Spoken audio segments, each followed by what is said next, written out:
প্রচণ্ড গরমে অতিষ্ঠ জনজীবন।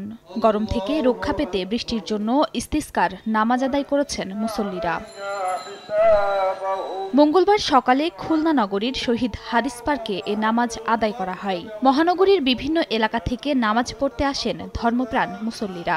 বিশেষ এ নামাজে শতাধিক মুসল্লি অংশ নেন।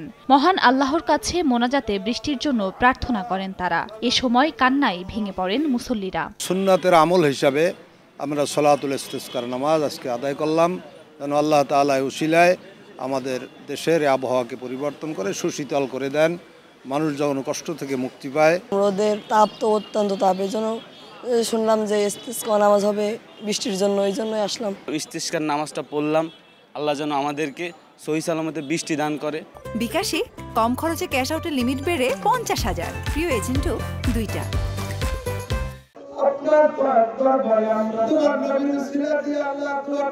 এদিকে বৃষ্টির আশায় বাগেরহাটেও ইস্তিসকার নামাজ আদায় করেছেন গ্রামবাসী। মোরেলগঞ্জ উপজেলার আজিজিয়া স্কুল মাঠে খোলা আকাশের নিচে এ নামাজের আয়োজন করেন মুসল্লিরা।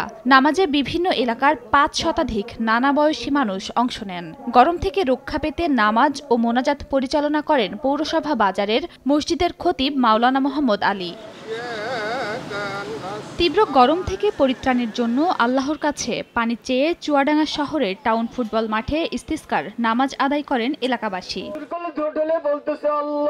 তীব্র তাপপ্রবাহ থেকে রক্ষা পেতে এবং বৃষ্টির আশায় দ্বিতীয় দিনে কুষ্টিয়া কুমারখালীর খড়িলার বিলে খোলা আকাশের নিচে ইস্তিসকার নামাজ আদায় শেষে বিশেষ মোনাজাত করা হয়।